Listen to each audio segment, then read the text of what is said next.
સ્વાગત છે તમારું પૂનમ્સ ફ્લેવર કિચનમાં। શિયાળામાં તો બધી ભાજીઓ આવતી જ હોય છે, પણ ઉનાળામાં અને ચોમાસામાં ખાસ કરીને ભાજીઓ નથી આવતી।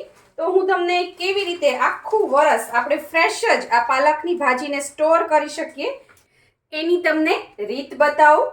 તો સૌપ્રથમ તો જ્યારે માર્કેટમાંથી પાલકની ભાજી લઈ આવો ત્યારે જો કોઈ પણ આવી રીતે ભાજી છે ખરાબ થઈ ગયેલી હોય, આવી રીતે કરમાઈ ગઈ હોય તો એ કાઢી લેવાની અને ચેક કરી લેવાની કે કોઈ જીવાત છે કે નહીં। ત્યારબાદ એને આપણે ધોઈ લેશું। પાલકની ભાજીને મેં સરસ ધોઈ લીધી છે। ત્યારબાદ શું કરવાનું છે, આપણે જે એના જે આવા ડાળખા હોય એ છે ચાકાની મદદથી અથવા હાથેથી તમારે કાપી લેવાના છે। મેં ઓલરેડી બધાના કાઢી લીધા છે। બહુ જાડા જાડા હોય આવા એવા જ કાઢવાના, પાતળા કૂણા હોય એ રેવા દેવાના। હવે જાડી જાડી હોય એ અલગ કરી લેવાની છે, અને પાતળી કૂણી કૂણી ડાળખી હોય તો એ રેવા દો તો ચાલશે, કારણ કે આ બધી ડાળખામાં જ પાન કરતાં ડાળખામાં જ વિટામિન્સ છે એ વધારે હોય। અને તમારે છે એક એક પાન છે એ ચેક કરી લેવું, કારણ કે ભાજીમાં કીડા હોય છે, જીવાત ઈયળો વગેરે હોય છે, એટલે ભાજી છે સરસ ચેક કરી લેવી એક એક પાન કે કંઈ અંદર છે નહીં, નહીંતર તમને ફૂડ પોઈઝન થઈ જશે। હવે અહીંયા ગેસ ઉપર એક પોળા વાસણમાં મેં પાણી ગરમ કરવા મૂકી દીધું છે। પાણી ઉકળે એટલે આપણે આ જે પાલક છે એને આપણે આ જ રીતે એની અંદર નાખી દેવાની છે।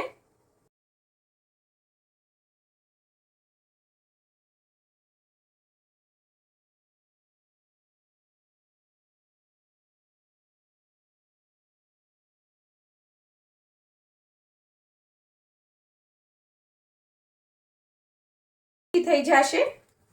આ રીતે પાલક સ્ટોર કરીને રાખો તો તમારે ગમે ત્યારે ગમે તે સિઝનમાં પાલકની કોઈ પણ વસ્તુ બનાવી હોય, પાલકના પરોઠા બનાવવા હોય, હરાભરા કબાબ અથવા પાલક પનીર તો અવારનવાર આપણા ઘરમાં બનતું જ હોય છે, તો તમે ઇઝીલી બનાવી શકશો। પાલકની ભાજી પણ સરસ બની જશે આમાંથી। આ રીતે તમારે એની અંદર સરસ બધા પાન છે એ ડૂબી જવા જોઈએ, અને આને આ રીતે જ આની અંદર આપણે 2 થી 3 મિનિટ જેવું રાખીશું, જેથી સરસ એ બ્લાન્ચ થઈ જાય।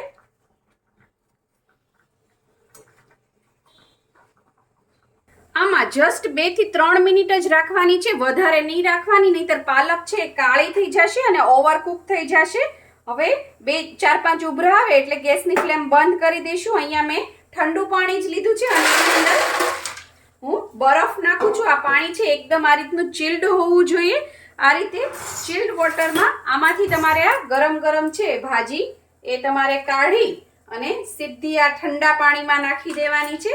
આમ કરવાથી એની કુકિંગ પ્રોસેસ સ્ટોપ થઈ જશે, એ કુક થતી સ્ટોપ થઈ જશે અને એનો colour as it is green રહેશે।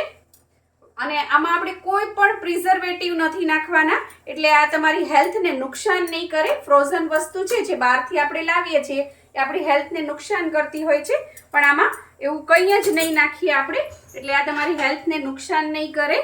અને બીજી એક વાત છે કે પાલક સુધારવાની, સાફ કરવાની કોઈ પણ ઝંઝટ નહીં રહે, ગમે ત્યારે તમે બનાવી શકશો અને આખું વરસ આવીને આવી જ રહેશે। હવે આને આપણે આની અંદર રહેવા દેશું થોડી વાર સુધી, જેથી છે આ પાલક હજી થોડી ગરમ છે, એકદમ ઠંડી થઈ જાય। 5 મિનિટ રહેવા દેશું।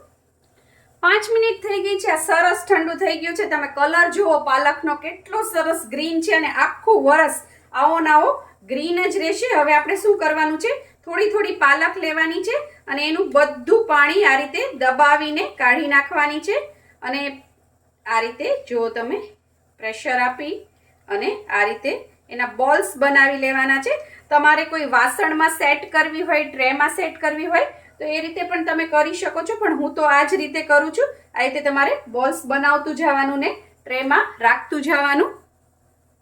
હજી તમને એક કરીને દેખાડી દઉં, અને આ રીતે છે ને જગ્યા પણ ઓછી રોકશે અને બોલ છે ઇઝીલી બની જશે।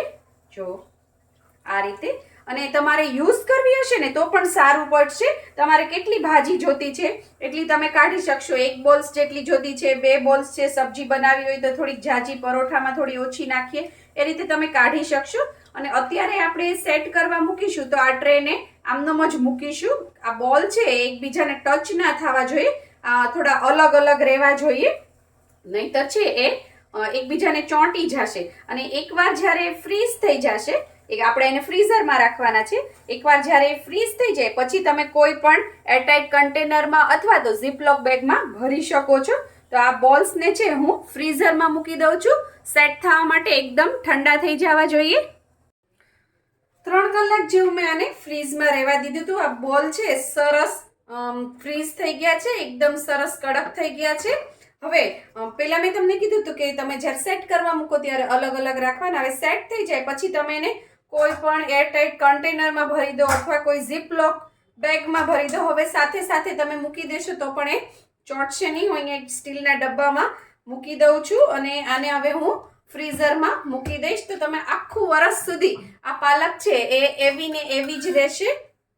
જ્યારે પણ તમારે યુઝ કરવું હોય ત્યારે ફ્રીઝરમાંથી કાઢી લેવાનું. 1 બોલ જેટલી જરૂર છે કે 2 બોલ જેટલી જરૂરિયાત હોય એટલું તમારે કાઢી લેવાનું અને 5 થી 7 મિનિટ જ તમે આને કાઢીને આ રીતે મૂકશો ત્યાં તરત જ એ રૂમ ટેમ્પરેચર ઉપર આવી જશે અને તમે એને યુઝ કરી શકશો. તો 1 બોલ છે હું તમને બહાર કાઢીને દેખાડું અને આપણે 5 થી 7 મિનિટ એઝ ઇટ ઇઝ રહેવા દઈએ અને બીજી આપણે મૂકી દઈએ. અહીંયા તમે આટલી સ્ટોર કરી છે, તમારે બલ્કમાં સ્ટોર કરવી હોય તો પણ તમે કરી શકો છો કારણ કે આ બોલ્સની અંદર ઘણી બધી પાલક આવી જતી હોય છે. તો આને આપણે હવે ફ્રીઝરમાં મૂકી દઈએ. 7 થી 8 મિનિટ જેવું થઈ ગયું છે. હવે હું તમને કટ કરીને દેખાડું. જો ઇઝીલી કટ થઈ જશે.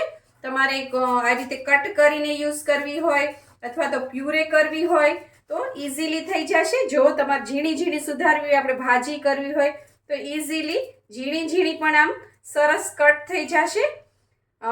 તરત જ આ છે બરફ ઓગળી જાય છે આની અંદર. ને બહુ ઉતાવળ હોય તો આપણો જો બેઝિંગનો નળ હોય એના નીચે તમે આ રીતે 2 મિનિટ રાખશો, જેમ આપણે બરફની ટ્રેમાંથી બરફ કાઢવા માટે એને પાણી નીચે રાખીએ છીએ એ રીતે રાખશો તો તરત જ નીકળી જશે.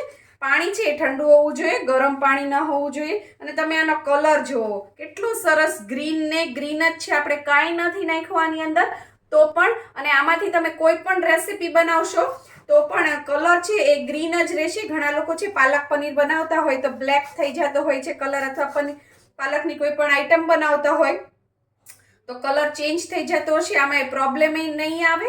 અને બીજી એક વાત, પાલકનો કાચો ટેસ્ટ નહીં આવે. તમે કોઈ પણ રેસીપીમાં નાખશો, પરોઠા, કબાબ, પાલક છે એને આપણે બ્લાન્ચ કરી લીધી છે એટલે એનો ટેસ્ટ બહુ સરસ થઈ ગયો છે.